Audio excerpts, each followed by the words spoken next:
Welcome to Happiness Blanket channel. Subscribe this channel so that you may get our new selection from the world best videos. Now please like, share and comment this video. We are thankful to the video producers for their reuse permission. For my father, intelligence was all that matters. Ever since my brother Charles was diagnosed to be a gifted child, all he talked about was IQ and intelligence research. A high IQ apparently strongly predicts good grades, a good career, and even health and mortality and stuff. His favorite story is Kim Young, a Korean with an official IQ of 210. Just 6 months old, he was already speaking fluent Korean, and at age 3 wrote essays in German and English. Then he would hug Charles and look at me with this question in his face. I hated that. I wondered if I could reach my little brother in anything. When I was young, me and my dad were best buddies. He never even cared much about IQ or G or whatever. When my brother started reading at just 2 years old, everything changed. Suddenly, I was forgotten, and soon after, I was the slow one. Once, when I got a C in math, he didn't even look at my paper and just told Charles that an ape is believed to have an IQ of 40. I hated his sarcasm. Once at dinner, when he started talking about intelligence, or G, he'd say, G stands for general intelligence, and scientists say it exists because apparently most IQ tests correlate, whatever. He was talking about it and then drew up this graph on a piece of paper saying, "Look boy, this is the distribution of intelligence of all people in town. 0.1% of people will have an IQ of 55 or below. 2% have an IQ between 55 to 70. 14% between 70 and 85. 34% will score between 85 and the average, which is set at 100. Another 34 have an IQ between 100 and 115, and 14% between 115 to 130. Only 2% have an IQ higher than 130, and only 0.1% will have an IQ of a genius of 145 or above, like your little brother." I told him, I'm not interested. I guess I shouldn't have.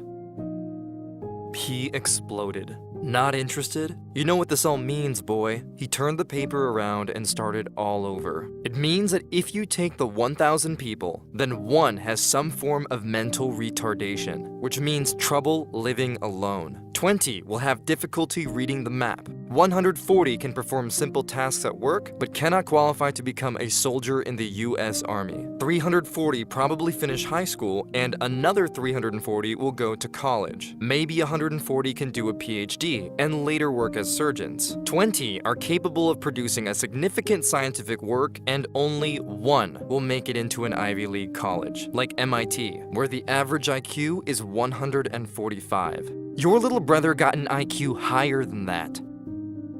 A few weeks later was career day at my school. Some people in suits showed up and told us about a new form of cognitive assessment we could be doing which would help us find the right job. The technical term is the Wechsler IQ score. When I heard the words IQ, I got completely sweaty hands. My heart started racing. This could be the moment of truth. Then one woman started speaking. She told us that we are now going to take a test, and just 1 week later, we all get the results with some specific ideas about our future career path. She said it takes only 90 minutes and measures our intelligence in the following 4 areas: perceptual reasoning, verbal comprehension, working memory, and processing speed. The assessment was voluntary, and my friend instantly stood up to leave the class, showing what he thought about this whole thing. My heart still racing, I was unsure what to do, and kept seated. Our teacher then handed out some questions. When she passed by my table, she simply said, "You're gonna do fine here." I don't think she realized this, but I was so happy to hear her say that. Maybe I'm not all that bad at these stupid IQ tests. Maybe it's a day that I can actually show my dad who I really am. What shall I do? I was so ready to show my dad that I'm no idiot. I decided to stay. I turned the first page over. It read the following: perceptual reasoning is the ability to think and reason with visual information. It is the ability to see what is being asked and to organize information in our heads through images. The first question was, when folded into a cube, which of the following corners would touch corner A? D, B, E, or C? I tried to fold the cube in my head, and yeah, it worked. It must be D. The second section was about working memory, our ability to keep several chunks of information in our mind simultaneously. One of the questions was, what is the next number in the series? 4, 12, 6, 9, 8, 6. There were 4 options: 6, 5, 10, or 12. The trick here was to put all the digits in my head and look for a pattern. 4x, 6x, 8x, which means the next would be 10.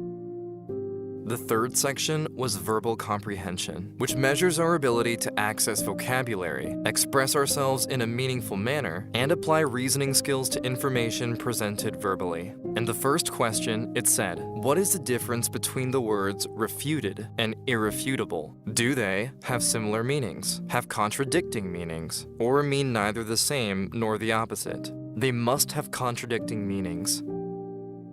The fourth section was about processing speed, the pace at which we take in new information, and make sense of it in order to prepare a response. One of the questions asked was, what is the 12th letter of the alphabet? Is it T, L, R, or B? I realized I had to rule out all the options that didn't look right. Counting would have taken way too long. L is the right answer.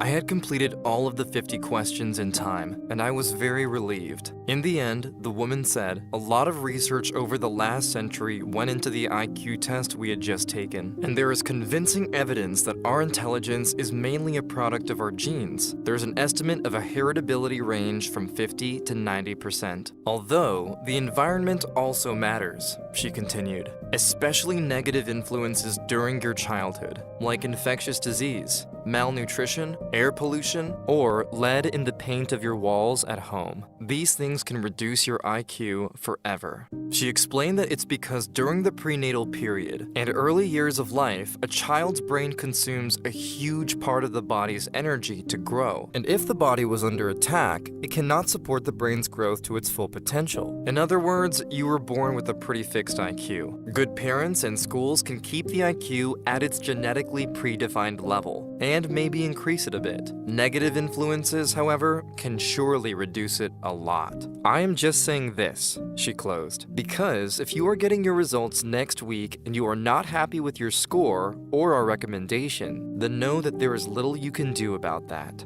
Even if you practice for years or continue school indefinitely, it's almost impossible to improve your score by more than 10 points. Just think about that before you open that envelope. You don't have to. When the envelope was handed to me a week later, I got excited to open it. I took a deep breath, but before I ripped the cover apart, I halted. Do I really want this? Why do I care so much? Do I really want to compete with my brother? And if so, what does this prove? There are so many aspects of my life that matter more than my measured intelligence. I'm probably no genius, but I know I did well. But more importantly, I know that I don't need to prove anything to anyone.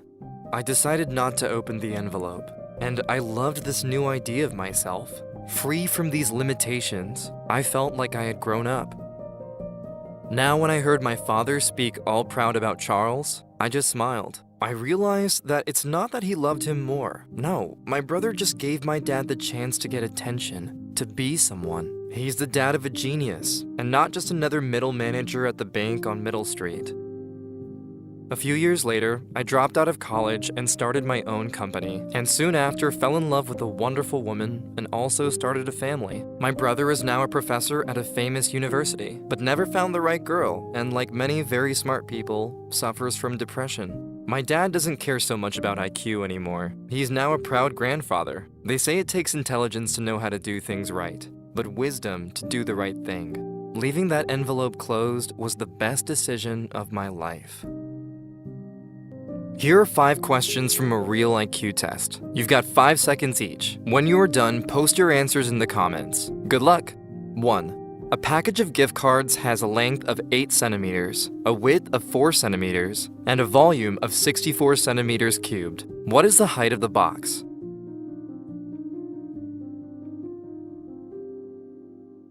2.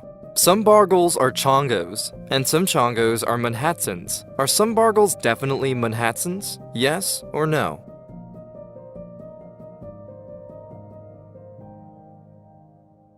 3.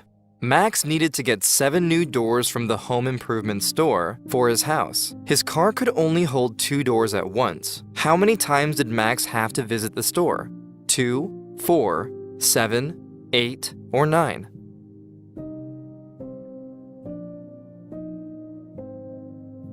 Four. Art is to wall as cup is to handle, coffee, cupboard, rim, nail.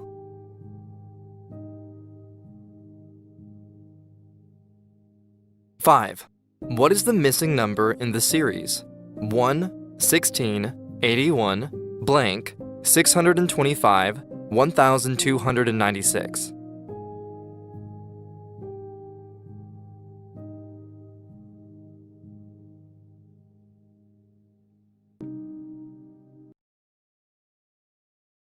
If you like this video and the way we explain the subject, subscribe to our channel. We try to explain complex subjects in simple language and cartoons to support students all around the world in their learning.